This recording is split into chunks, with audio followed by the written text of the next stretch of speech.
झारखंड में मंत्री आलमगीर आलम के निजी सचिव के नौकर के यहां मिले कैश के बाद से ही सियासत तेज हो गई है। बिहार के डिप्टी सीएम विजय कुमार सिन्हा ने कहा कि करप्शन और भ्रष्टाचार चरम पर है।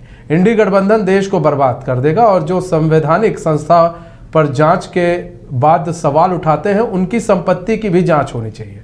ऐसे मामलों पर राजनीति पर बैन लगना चाहिए। तेजस्वी के द्वारा पीएम को बुजुर्ग कहने पर विजय कुमार ने कहा कि वो युवा है, कमर में दर्द है, शरीर का हाल बेहाल है। अब इसी से अनुमान लगा लीजिए कि करप्शन, भ्रष्टाचार कितना चरम पर है और देश को खोखला ही भ्रष्टाचारी लोग कर रहे हैं। 80 के बाद जो राजनीति के उच्चस्थ पद पर बैठा है वैसे सब लोगों की संपत्ति की जांच होनी चाहिए।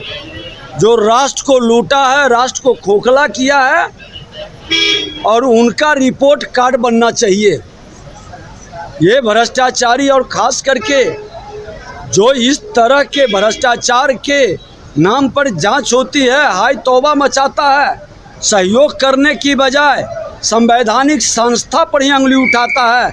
ऐसे लोगों की संपत्ति की पूरी तरह से जब्ती होनी चाहिए और राजनीति करने से बैन लगना चाहिए। झारखंड में ईडी की बड़ी कार्रवाई पर भाजपा के राष्ट्रीय प्रवक्ता शहनवाज हुसैन ने कहा कि जब झारखंड के मंत्री के पीए के नौकर के इतना कैश निकल रहा है तो मालिक के पास कितना होगा। कांग्रेस पार्टी जब हुकूमत में रहती है तो धन इकट्ठा करती है, अब तो केंद्र में नहीं है, राज्य में भी धन बटोरने में कमी नहीं छोड़ रही है। बताइए, जब झारखंड के मंत्री के पीएस के नौकर के पास इतना माल निकल रहा है तो जब नौकर के पास माल इतना है तो मालिक के पास कितना होगा। और कांग्रेस पार्टी जब हुकूमत में रहती है तो माल इकट्ठा करती है, अब तो केंद्र में नहीं है, राज्य में भी हसोथने में कमी नहीं छोड़ रही। इतना है कि मशीन मंगानी पड़ रही है। इतना माल आया कहाँ से है। अपने आप को गरीब पार्टी कहने वाली कांग्रेस, उसके नेता के यहाँ से इतना माल क्यों निकल रहा है। वो लोगों का ईमान खरीदने वाले थे, इसी पैसे से ईमान बिकने वाला नहीं है। झारखंड और बिहार की सारी सीट एनडीए जीतेगा, इसमें कोई शक नहीं। नालंदा लोकसभा क्षेत्र में 7 मई से होने वाले नामांकन को लेकर प्रशासनिक तैयारियां पूरी कर ली गई हैं। जिला निर्वाचन अधिकारी शशांक शुभंकर ने बताया कि सुरक्षा व्यवस्था को चाक चौबंद व्यवस्था किया गया है। आचार संहिता उल्लंघन के मामले में 12 लोगों के विरुद्ध प्राथमिकी दर्ज की गई है। एसपी अशोक मिश्रा ने कहा कि नामांकन को लेकर शहर में ट्रैफिक रूट में जरूरी बदलाव किया गया है। पूरी तैयारियां हैं, हमारी तरफ से डिप्लॉयमेंट ऑर्डर निकल गया है और सब इंस्पेक्टर से लेकर डीएसपी रैंक के पदाधिकारी जो है इस डिप्लॉयमेंट में रहेंगे।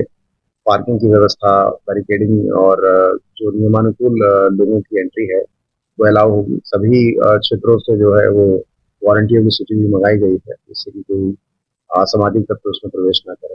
पुलिस पूरी तरह से जो है वो तैयार है और जो रूट है, कल चूंकि सभा का भी आयोजन होना है तो रूट में ट्रैफिक व्यवस्था भी रखी जाएगी।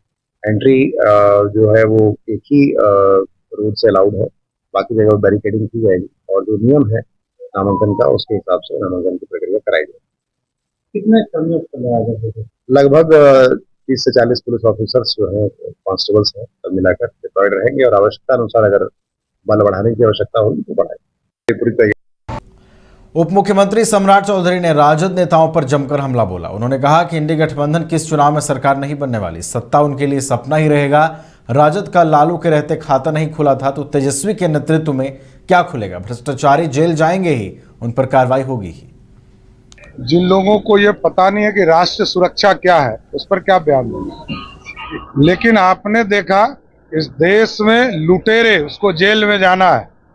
अभी 30 करोड़ से अधिक राशि पकड़ा रही है और भ्रष्टाचार जो करेगा तो उसके खिलाफ तो कार्रवाई होगी। ईडी और सीबीआई जवाब मांग रही है। इतने पैसे आपके घर में कहां से आए। अमित शाह ने कहा है कि इंडिया अलायंस की सरकार आई तो पूरे देश में लालू जैसा जंगल राज हो जाएगा।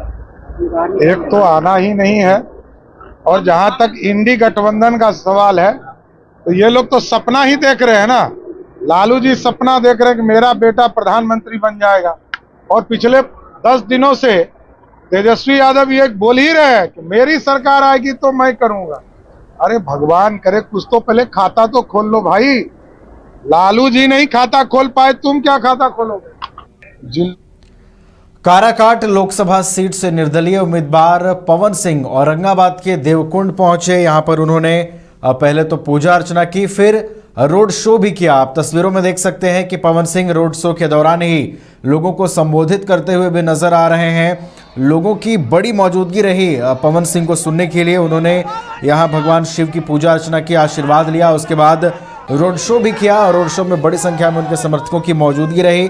पवन सिंह ने अपने संबोधन में अपने पक्ष में मतदान करने की अपील भी की।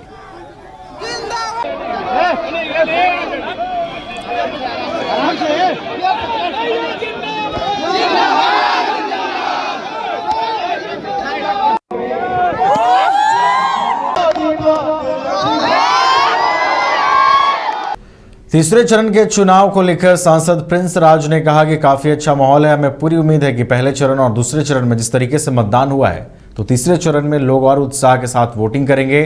वहीं काराकाट से एनडीए प्रत्याशी उपेंद्र कुशवाहा और पवन सिंह निर्दलीय चुनाव लड़ रहे हैं। इसको लेकर उन्होंने कहा कि स्वतंत्र भारत है, किसी को भी कहीं से भी चुनाव लड़ने की आजादी है। अब यही सब बात तो कह के वो लोग बरगलाना चाहते हैं। देखिए ऐसा कुछ नहीं है, पूरी जनता जानती है।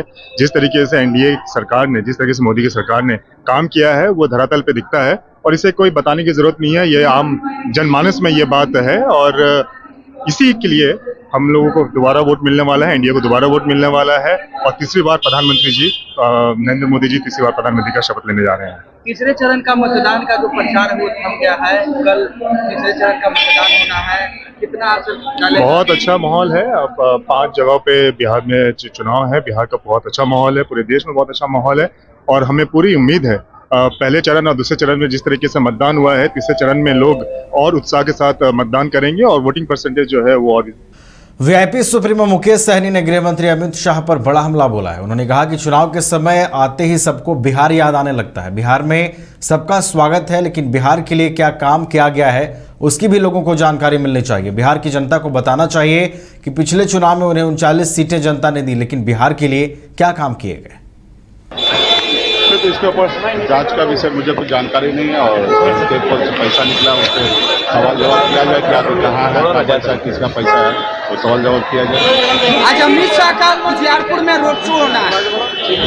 बिहार है और बिहार में हम लोग हर किसी को स्वागत करते हैं। मैं खाली यही उम्मीद करता हूँ, मैं कहना चाहता हूँ गृह मंत्री जी से, देश के प्रधानमंत्री जी से, बिहार में आइए, घूमिए फिरिए, ये आप ही का राज है। लेकिन सिर्फ चुनाव के समय में भाषण देने के लिए नहीं आइए, चुनाव के बाद भी आप आइए, बिहार में रहिए। जैसे गुजरात में जाके रहते हैं, रात्रि विश्राम करते हैं, वहाँ के सरकार से मिलते हैं, उस राज्य के बारे में समस्या सुनते हैं, उस राज्य के समस्या को समाधान करते हैं। तो कभी बिहार में भी आइए, यहाँ के स्थानीय मुख्यमंत्री से मिलिए। बिहार के राज्य में जो समस्या है, युवा का बेरोजगारी का हो या जो भी समस्या है उसके बारे में समझिए, उसको दूर कीजिए। सिर्फ चुनाव के टाइम में भाषण देने के लिए नहीं आइए, बाकी टाइम में भी आइए और बिहार में कुछ काम कीजिए। 40 में से 39 सीट आप जीते हैं और आपका दिल्ली में सरकार है, तो बिहार में आकर थोड़ा काम कीजिए, सिर्फ आके भाषण मत दीजिए। तेजस्वी यादव को प्रधानमंत्री, तेजस्वी यादव ने प्रधानमंत्री को बुजुर्ग कहा है, तो है ही, इसमें क्या अलग बात है? वो बुजुर्ग नहीं है, तो 74 ईयर्स का अगर हो गए हैं तो बुजुर्ग नहीं है, और बुजुर्ग है तो हम लोग सम्मान करते हैं बुजुर्ग को।